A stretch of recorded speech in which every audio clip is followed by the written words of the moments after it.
Welcome to the Sports Info Solutions Off the Charts football podcast. I'm Matt Manocherian, back in this week after Alex Vigderman, Bryce Rossler, James Weaver, the rest of the SIS R&D team put together an awesome episode last week while I was out of town. I highly recommend checking it out if you haven't listened yet. It is the potluck episode where they investigated different sorts of luck and how they've affected different teams this year. Super interesting stuff. I got to get out of town more often and just get out of their way so that they can put together more awesome episodes like that. I personally really enjoyed it. Today, though, I'm back and we will start our series called the Betway Betting Corner. Super excited stuff. Our former teammate here, Corey March, now over with Betway. And the Betway people are going to give you some special odds boosts on some attractive bets from week 14. And we're going to keep that going all the way through the rest of the regular season this year. So each week, Corey and I will pick a parlay that we will give the reasoning for, and the good folks at Betway are going to give you an odds boost on the bets that we recommend. So you'll definitely want to sign up for Betway at betway.com/offthecharts. Off the Charts listeners get up to a $250 free bet with their first wager. That's like separate and in addition to all the great odds boosts that we will be giving you on a week-to-week basis. So you'll definitely want to take advantage of that. $250 of free money. Go make a free bet. And then also you'll want to listen to later in the episode when Corey's here to talk about those attractive parlays that we're boosting for you. But first, the Edge Trenches matchup tool is now live at the 33rdteam.com/trenches-tool. You guys remember earlier in the year, we announced that our partnership with the 33rd team, Mike Tannenbaum, Joe Banner, the fantastic group of folks that they have there. Now they've got a roster of all kinds of executives, coaches, players, the real sort of insider content that you want. It's when you get your NFL coverage, not the basic stuff that we've all become accustomed to and are kind of tired of. They're definitely getting a unique perspective. They're definitely people that are looped in the league. You look at people like Doug Peterson, who was a big part of the 33rd team last year, now back as the head coach of an NFL team. So they're doing awesome stuff. We're putting together content for them on a week-to-week basis. But what I really wanted to focus on here is two things that we're doing with some of their fantasy folks over there. You heard Josh Larkey on earlier in the year. You heard Jordan Vanek in earlier in the year. These are guys that know the fantasy sports ecosystem just in a way that's really on a different level. And obviously the fantasy side and the betting side, those are kind of related. I know a lot of you all listen because you're just trying to find out how to best kind of leverage your money and beat your friends, whatever the case may be in these upcoming weekends. And we put together the Edge on the 33rdteam.com. The Edge is primarily a fantasy tool. You can look at quarterbacks, running backs, tight ends, wide receivers, and see all sorts of stats and splits about how they perform against different coverage schemes. And then along with that, you see the defenses and how they perform against different types of quarterbacks, running backs, receivers, etc.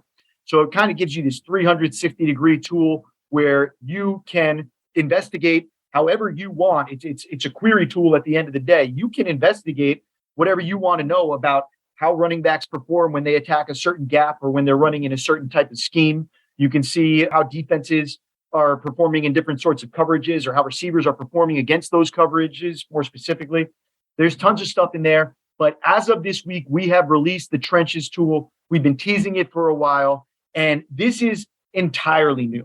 The Edge is awesome. You've seen things that look kind of like the Edge before, never that in-depth, especially not for free. The Trenches tool is something that I don't think there's anything really even analogous to it that's out there. This is SIS taking our data and boiling down all of the relevant information about the offensive front against the defensive front in the matchup that's playing this week. So, and you can not just this week, but any week in the season, you can use it to look ahead as well in case you have your playoff matchups that you're trying to position your roster for or anything like that. But what this is really also intended to be a fantasy or also for betting purposes so that you can see all the players around the players that actually gather those stats and how they might be affecting the matchup. We all know that offensive line play matters. What's not as clear is the specific ways and the intricate ways that it matters. And this is something that will rank when you pull up the tool. I'll say it again. It's the 33rdteam.com/trenches-tool. That's the number 33RD team.com/trenches-tool. You can get it there. And when you pull it up right away, it'll show you this week for week 14 that the Ravens have the best blocking matchup against the Steelers in terms of our offensive rank for their offensive front against the defensive rank for the Steelers' defensive front amongst all the games this week. So it's a plus 28. That's what we sort by there. And all that means is that they're 28 ranking spots better than them. So the Ravens rank third in terms of their offensive front. The Steelers rank 31st in terms of their defensive front. And that's where we get that plus 28 from. So that's the first thing that you see right off the jump is the rankings from top to bottom. And this is a great tool to just understand, okay, where can I expect the matchups to be this week? Where can I expect that we're going to have good against bad?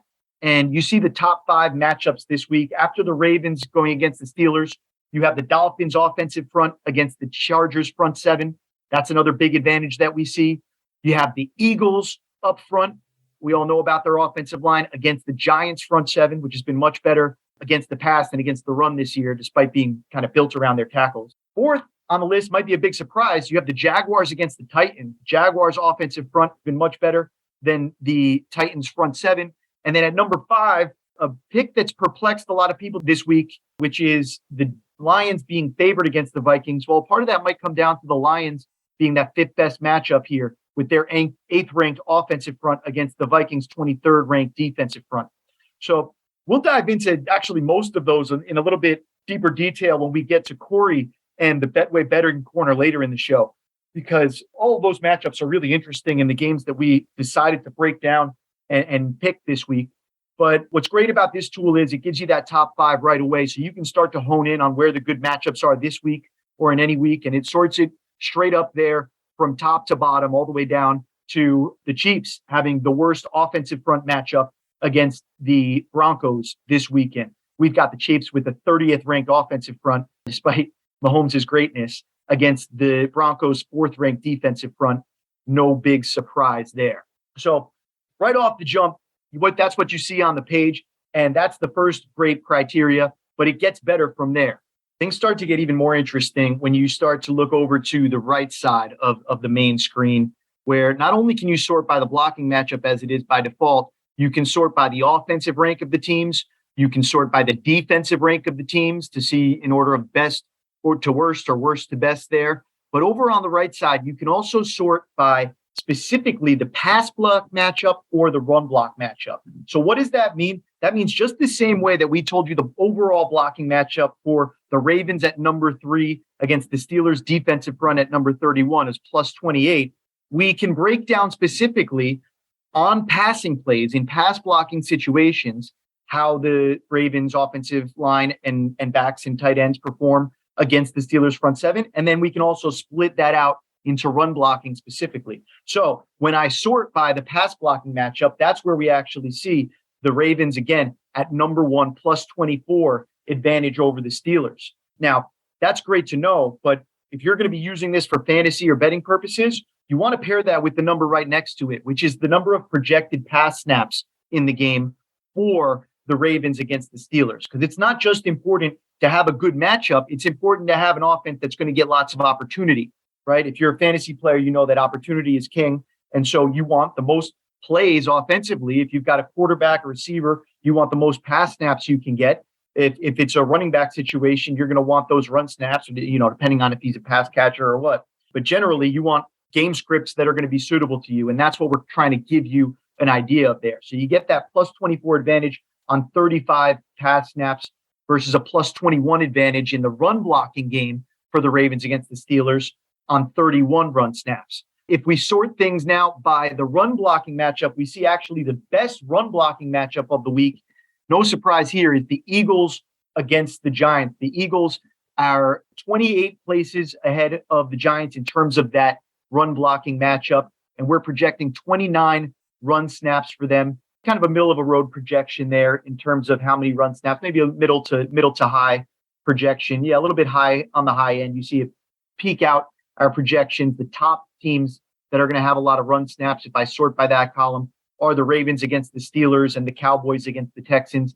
That stands to reason. That 29 is tied for third place there. And you see it goes all the way down to the Jaguars, who are only projected for 23 run snaps against the Titans. They are projected to be pass heavy with 39 pass snaps. So all of this is built based on total points and built based on the SIS projections models that leverage all of our deep data. The coolest part, last but not least, just click on any of these matchups. If you click on that plus 28 next to the Ravens against the Steelers, all of a sudden I get a brand new screen that pops up as a sort of overlay there, and I can see all the details about the Ravens offense playing at the Steelers defense. So I get, yes, this is week 14. It's on Sunday, December 11th at 1 p.m. in Pittsburgh, Pennsylvania. But more importantly, I can see the overall matchup. Again, plus 28, projected snaps is 66 for this game. And I can see what that's based on. It's based on the Ravens offensive front being third in total points per 60 plays and the Steelers being 31st in total points per 60 plays. The Ravens having the second lowest blown block rate and the Steelers forcing the 19th most blown blocks. Another good matchup there. You see the number of holds, the number of false starts, and then you see the breakdown in terms of all the different pass block specific stats, pressure percentage, time to pressure, time to pass, and the run block stats. Everything from blown block percentage, yards before contact, hit at line percentage, all the different ways that we look gap and zone yards per carry at how these teams might match up. Finally, you also get some of the overall kind of illumination about these teams. You see how many snaps per game, like we said, these teams have played throughout the year, not just the projected snaps like we talked about before, but also what they've done so far this year. The Ravens have been a 57% pass team, but they are eighth in the NFL, tied for eighth in the NFL in terms of the number of run snaps they have per game. And then you also get offensive identity information. How often do they have 5, 6, or 7 or more pass blockers? How often are they running gap schemes versus zone schemes? How often are they doing short drops versus deep drops? Relevant to this matchup, you can see that in terms of identity, the Ravens are running gap runs at the highest rate in the league, 59%, and zone runs at the lowest rate in the league at 36%. Very much zigging where others have zagged throughout the year. If you pair that with the interesting matchup tools that we have, you can see that they're likely to gap run a bunch. Well, good reason. They're second in the NFL in terms of gap yards per carry at 6.0 yards per attempt. Now, not too shabby on the part of the Steelers. That's actually been an area where they've been a little bit better. They've allowed just 4 yards per carry, which is 5th in the NFL against gap runs. So it might be a little bit of strength against strength as it comes to that matchup. So you can see how easy it is with this tool to just have layers upon layers of information and to understand everything there is to know about these matchups. You'll see as we start to break down some of the picks with Corey, how we use the trenches tool in order to evaluate these matchups. But I implore you to dive in for it yourself. Check out the overall matchups, the offensive and defensive ranks, the pass and run blocking matchups, the projected pass and run snaps. And then when you dive in and you go deeper into the specific matchup in this game, there's everything that you could really hope to know. We probably even overwhelm you a little bit with the information that we throw in your face about what to understand about the trenches of this game. I know you're not used to looking at stats for these positions, but get used to it. Check it out. It's the 33rdteam.com/trenches-tool. This episode of Off the Charts is brought to you by Betway. Football season is in full swing, and you can get in on the action with Betway. From NFL to college football and more, Betway offers over 1,000 betting markets, generous promotional offers, and incredible Betway boosts. New customers get up to a $250 free bet upon registration. Download the Betway app or visit betway.com to start playing today. Betway boosts have limited availability. For new customer offer, must be a new verified Betway customer, over 21 and present in Arizona, Colorado, Indiana, Iowa, New Jersey, Pennsylvania, or Virginia. Minimum deposit of $10 and opt-in may be required. For full details, see terms and conditions. Free bet funds are not the same as cash and are subject to restrictions. Visit betway.com. Gambling problem? Call 1-800-GAMBLER or visit betway.com/RG. Up next, we've got Corey March from Betway for a brand new segment that we're calling the Betway Betting Corner. Corey, welcome back to Off the Charts. We had you on earlier in the year when underdogs against the spread and unders were winning at 58% and 60% clips respectively. Is that still the case? How's it going? Hey, Matt. It's going well. Excited to be back. Happy to be dragging you into some sports betting content. Taking you out of your comfort zone. Yeah, you mentioned unders and underdogs. Those numbers have come back down a little bit, which is to be expected, but still decides to be on, no doubt. Underdogs have been hitting at 54% this season, unders 56%. With most things, you can blame Russell Wilson for that. Denver's been favored in 5 games and didn't cover any of them. And the over has only hit in 1 of their 12 games.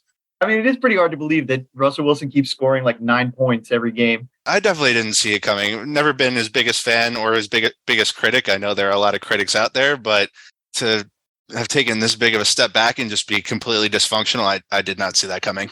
Yeah, I think that's definitely fair to say.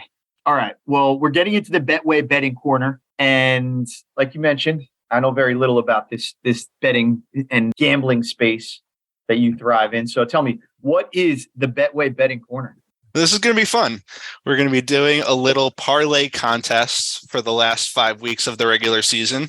Can't believe there are only 5 weeks left, by the way. We'll each give out our favorite parlay of the week, and based on the odds, if we get it right, that'll be the number of points that we add to our total. So, for instance, my parlay this week is plus 161. And when it hits, I'll get 161 points that'll carry into the future weeks for me. And we've also gotten Betway to boost the odds of both our parlays, so you can get the best odds on the market for those boosts if you sign up at betway.com/offthecharts. So they'll get the listeners will get even better than plus 161 on that? Yeah, we'll go into what those boosted odds will look like, but we're going to explain what our parlays are and why we think they're good bets to make, and then you can go to Betway and get even better odds than you can find anywhere else. God, I don't like my chances. I might know football, but I don't know this game as well as you do. So how are we tracking this? This is just, you'd have 161 if you get it right. What do you get? 0 if you get it wrong? How does it work? 0 if I get it wrong, but and then you're out of money and I win? We'll see who wins at the end of the 5 weeks. All right. We each get like 100 units to bet per week. Is that it? Yeah, we'll go with that. We're figuring this out on the fly, but I think that sounds good. All right, cool. Every week counts the same, is what we're saying. Yep. Okay. Every week sounds the same, but like say at the end of the thing in the last week, if I'm winning by a decent margin, you want to throw out a big underdog to go for the win. 10,000 or whatever. Yeah. You might want to do it. Speaking of which, European odds. That's one thing I've learned about sports betting. European odds are the way to go. I know, people, I guess, in this country are used to it one way, but we're also used to measuring temperature by Fahrenheit instead of Celsius. That's also dumb, in my opinion. I don't know. I'm probably losing the crowd here. I think we had this exact conversation the last time I was on, but European odds are not my thing. I'll leave that to you. I'm good with the American odds. All right, cool. So let's start it off. What is your plus 161 bet? All right. My parlay consists of 2 teams to win outright on the money line. The first one comes from the Vikings versus Lions game. The Lions opened at -1 and the line has moved to -2.5, which is very unexpected if you ask me, or really anyone. I think if you ask, I think they'd say the same. This is only the 3rd time the Lions have been favored in the last 2 years, and it comes against the 10-2 Vikings. I'm not so sure about that. But the golden rule in sports betting is that if a line seems too good to be true, it usually is. And for that reason, I'm taking the Lions money line. That's quite some reasoning there. I've got a little bit more in my pocket here I'll go into. Vegas clearly doesn't think the Vikings are as good as their record suggests. The spread in their previous 3 games were also a bit surprising. They were short home favorites against the Jets and the Patriots. Close games. They won both, but very easily could have lost. Prior to that, they were in their last road game against Dallas, 2-point underdogs, despite Dallas coming off a loss to the Packers, who were 3-6 at the time. And Dallas dominated that game 40-3, maybe the most lopsided game of the season. So the spread here, the line movement, and sneaky good form by the Lions makes it a confident play for me. I do think the Lions have shown good form. I'm I'm still have trouble with you're taking them straight up or you're getting you're giving points. I would be giving points if I took the spread, but I'm taking the money line here, playing it safe a little bit.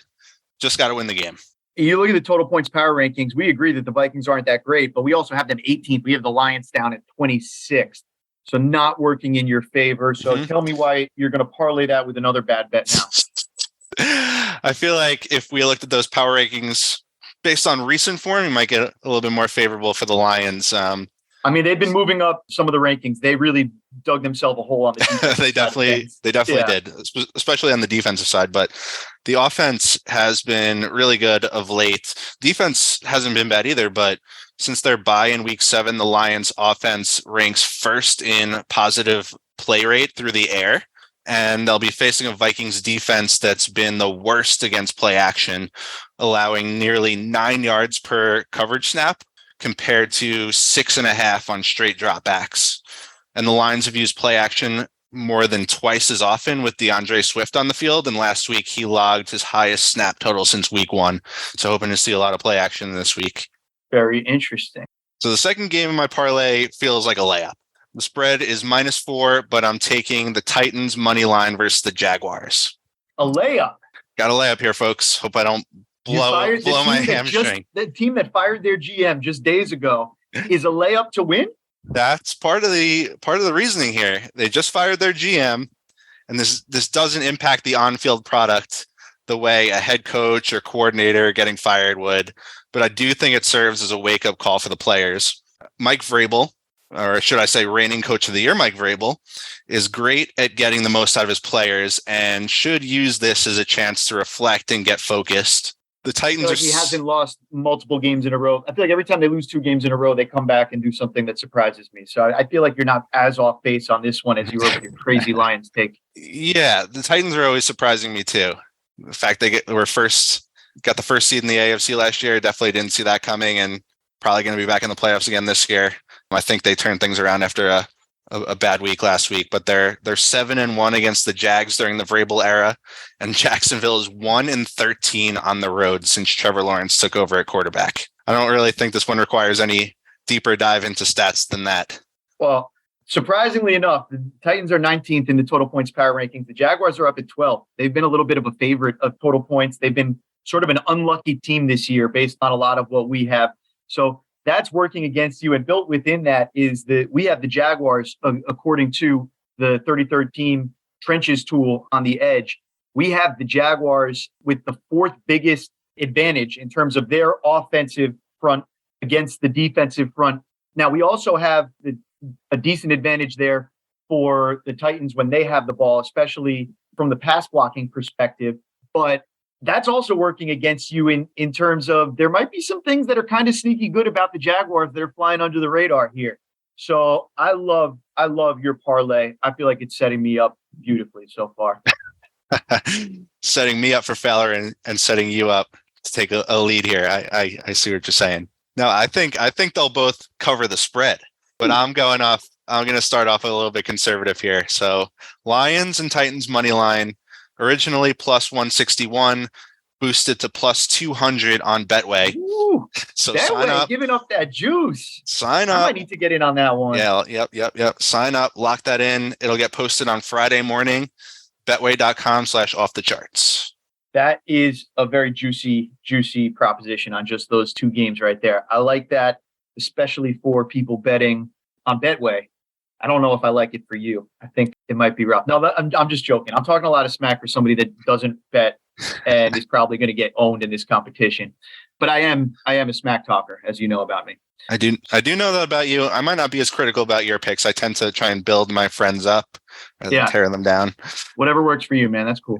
All right, Matt. So let's hear what you've got for the people. Wait, I want to ask you one more thing, because I was looking at that same game that you were, and I was actually looking at the Jaguars Titans, and I'm kind of interested in the over. Is that weird that somebody would look at those 2 offenses, those 2 quarterbacks, and think, I might think that the spread is a little bit low here. I could see these teams going over. Part of that, like I said, the Jaguars have a big advantage offensively up front.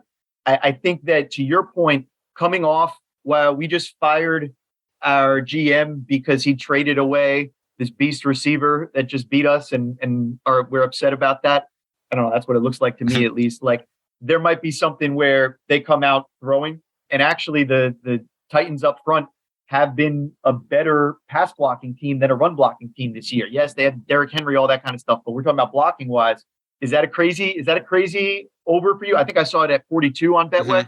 I don't really like it, but I wouldn't be shocked if it went over. Like we said, unders tend to be the way to go, but it's only a little bit better proposition than a coin flip at this point. But yeah, I think at face value, the public probably might lean under just based on what you said, a little bit less confidence in those two offenses.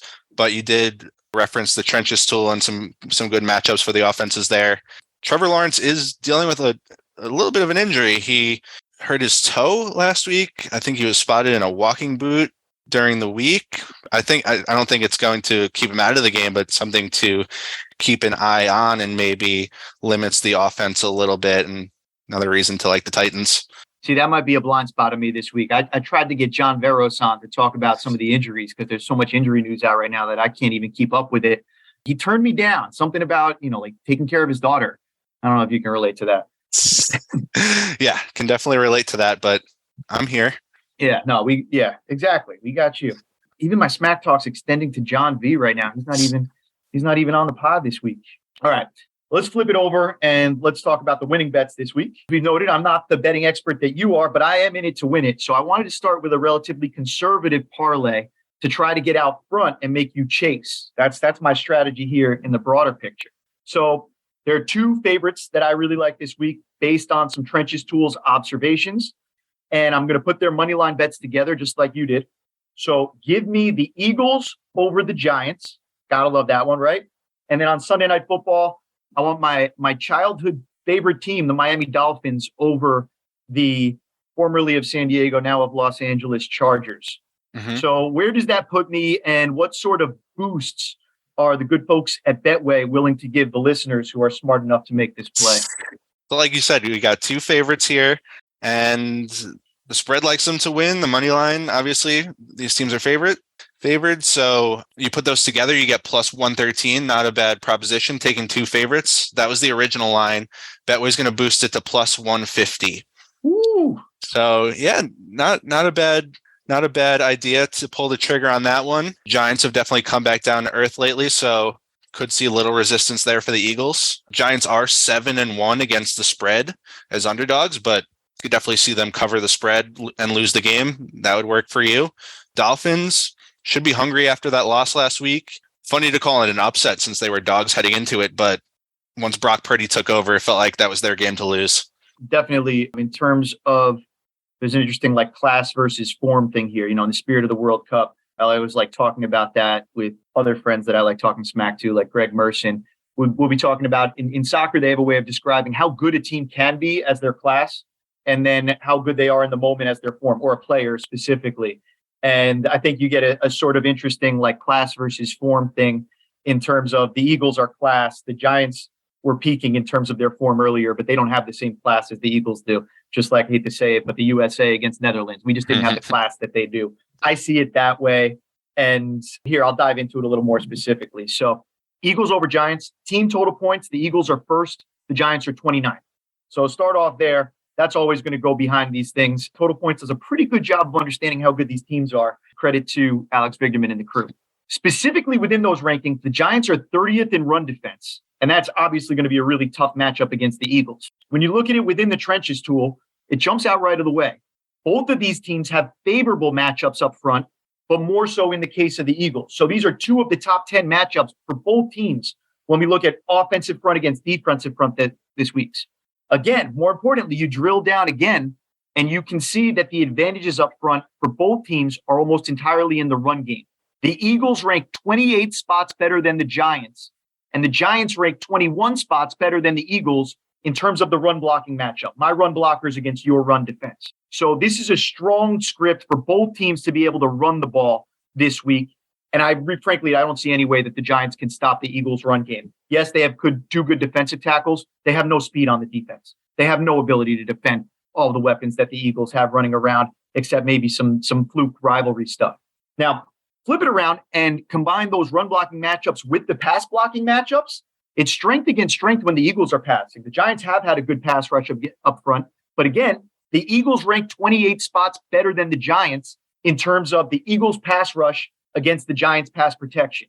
So before I turn it back over to you and maybe you could poke some holes in my logic, I think that for the same reasons, the Eagles rushing advantage against the Giants and the Giants passing disadvantage against the Eagles, I think the under is a nice play here too. Not in my parlay, but I could see this game going under based on this being a very run-heavy matchup from both sides and the Giants not being able to move the ball through the air without turning it over. Yeah, I mean, I think the Eagles are clearly the better side here, so can't disagree with you there. And the fact that you can get them to win the game in a bet that's plus odds, I'm all in on that. I think the running game is going to be a factor for both teams. I think both teams can do well on the ground, but when it comes to the air, I think the Eagles have a significant advantage. It just seems like they're such a balanced offense that they can lean on the run game when they need to. They can lean on the pass game when they need to and thrive in both aspects. The Giants, I don't feel so confident in their ability to push the field, throw the ball downfield with Daniel Jones and the weapons that they have. Yeah, even their run game is slowed down too. Alex Figgerman talking on the podcast last week about how Saquon hasn't had hardly any broken and missed tackles after starting the season off so well. Probably a big factor as to why they've come back down to earth lately. For sure. All right, so that's more the easy one. The Dolphins over the Chargers, the one that I'm a little bit less confident on, and the odds are a little bit tougher. Interested to hear your class versus form theory on the Chargers, because coming into the year, they were expected to be a lot better than they are, I'd say. Yeah. But this one scares me for that reason. The Chargers have class. The Chargers do have class. Unfortunately, their class isn't healthy, and that's part of the reason why their form hasn't been what their class can be. And they're not leveraging their quarterback properly, like blatantly. He's a great player. I'd still take, even though I had an opposite coming out of college, I would take Tua over Herbert. I'm at the point now, even though Tua's outplaying Herbert this year, I'd still take Herbert over Tua.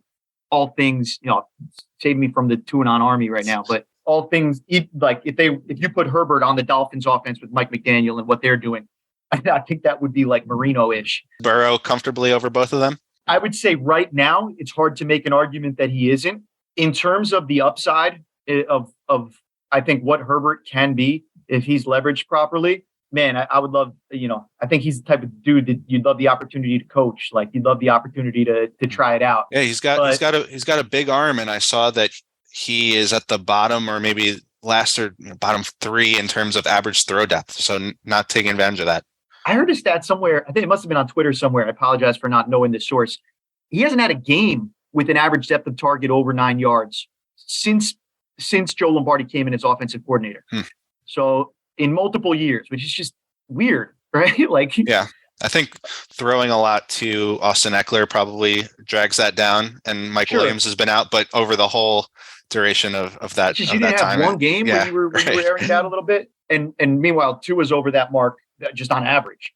So it's a pretty crazy difference when you look at it. Yeah, I saw. Again, I think that has to do with the offense, not the player. Tua leads all quarterbacks in completion percentage on throws past the sticks by a decent margin. You see just all kinds of over the middle, 10 to 19 yards downfield. He's just dominated that area of the field in every game except this last one against the Niners, where I don't know, maybe Fred Warner's a little bit decent at defending the middle of the field or something. Yeah, Niners have a good defense. They're playing the Bucs this week. The Bucs are also at the bottom of that list when it comes to teams being able to hit the over. So might be a struggle for the Bucs offense more than usual this week. Yeah, give me the under there. Both of those teams in the bottom 10 offensive trench matchups from total points. Add in Brock Purdy, and unless it's the last 2 possessions of the game like it was for Brady last week, then I'm still waiting to see though. They're going to win the division. They're going to get Gronk back. They might be dangerous in the postseason. Like there's so much parity this year. If he can flip the switch like he did on those last 2 drives, like I don't know why he can't do it the rest of the game. They look horrible the rest of the game, but if he has that if he has that capability, then sure, they can do anything. But Gronk, he's pretty good, and I think he's coming back. Okay, so Meanwhile, the Dolphins are playing at their peak. The Dolphins actually, I don't think, are a Super Bowl class team right now. I think they are playing, their form is as good as it could be with the class that's on their roster. So they're at number 5 in total points this year. The Chargers are at number 28 in total points this year. I know their record's decent, but total points really doesn't like them. They think that they've gotten kind of lucky, actually, in terms of how well they've played. So big part of it I'm going is based on that. Dolphins really have the edge in total points across the board, with the exception of that neither team can run or stop the run. They both stink in both of those areas. So what am I thinking here? Well, I'm thinking, first of all, I like the ability, I like the matchup, everything that I just talked about so far. But when it comes to what the Chargers can do in order to really compete in this game, it would be, to me, that they could actually run the ball, because the Dolphins have been such a miserable run defense this year. Unfortunately, they're not going to do that. That's not what they do. They just throw. They throw these short passes, like you're saying, at 0 yards downfield over and over again, and it hasn't been effective for them this year. And I think that they're really poorly managed as an offensive football team. And when I look at this at the end of the day, the Mike McDaniel, not necessarily against Brandon Staley, but more so against Joe Lombardi matchup, the offensive coordinator, Frank Smith, against Joe Lombardi, you want to say, which is kind of interesting because Frank Smith worked as assistant offensive line coach in New Orleans while I was there, where Joe Lombardi was the quarterback's coach. And I think the student has become the teacher. I think that what the Dolphins have done offensively, whether you want to credit Frank Smith or Mike McDaniel or Tua or Tyreek Hill or whoever else, there's a lot of people that deserve credit there.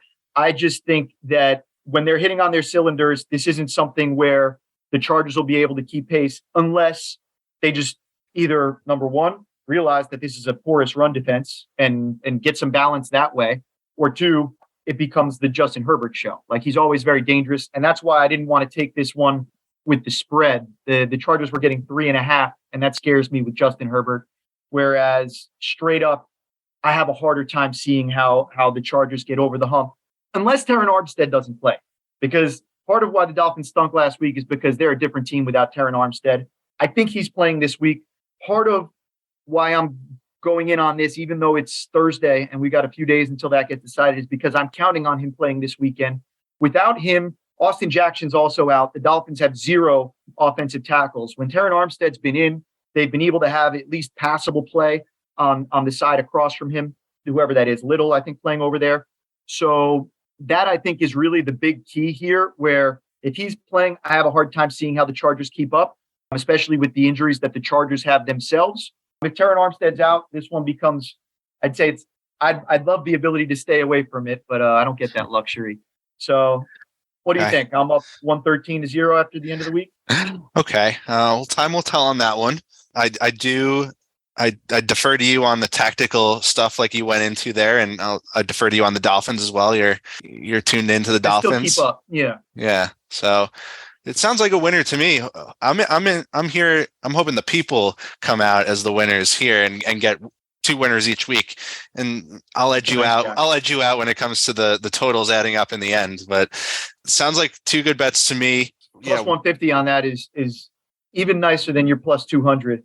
Yeah, and at the end of the day, if you take both of these bets and one of them hits, you come out ahead. So not a bad proposition. I think we dived into those pretty thoroughly. This was a lot of fun, Corey. Looking forward to having you on for this series regularly over the next few weeks. Before you get out of here, anything you want to do to wrap up? Yeah, sounds good, Matt. Thanks for having me. Be back next week. So one more time, go to betway.com/offthecharts to sign up and claim these boost offers, which will go live Friday morning on the Betway Boost page on the sportsbook. And new players can also claim the $250 free bet welcome offer, which is a free bet up to $250 if your first bet loses. So essentially you get 2 chances to win your first bet. And that's the welcome offer. You can get that at the URL. You have to be in one of these states to sign up for Betway: Arizona, Colorado, Indiana, Iowa, New Jersey, Pennsylvania, or Virginia. Coming soon to Ohio on January 1st. We're excited about that. Betway also has an app called Betway Big Pick, where you can play free games in any state for a chance to win prizes, cash, tickets, merchandise, plenty of other cool stuff. So check that out. Thanks, Matt. right. Looking forward to seeing the results of this one. Thank you, Corey. We'll have some sweat this weekend. On that note, we will sign off and get out of here. Thank you to all of the listeners. As a reminder, check out the 33rdteam.com/trenches-tool. That's the 33rd team, the numbers 33rd team.com/trenches-tool, where you can check out the Trenches matchup tool. It's completely free, powered by SIS. And of course, sign up for Betway at betway.com/offthecharts. As Corey mentioned, Off the Charts listeners get up to a $250 free bet with their first wager. On top of that, we just gave you these awesome boost plays this week. So go check them out there, especially if you live in those states. If not, you got to drive to one of those states or something, figure it out, get over there. It should be a lot of fun having these Betway segments over the next month. And we definitely want the listeners to take advantage. This is the Sportsbook offering you free money. It is the one time that wagering is decidedly in your advantage, even if you're not a sharp like Corey. For our producer, Justin Stein, our guest, Corey March, and the SIS R&D team, I'm Matt Manocherian, and thank you for listening to the latest episode of the Off the Charts Football Podcast.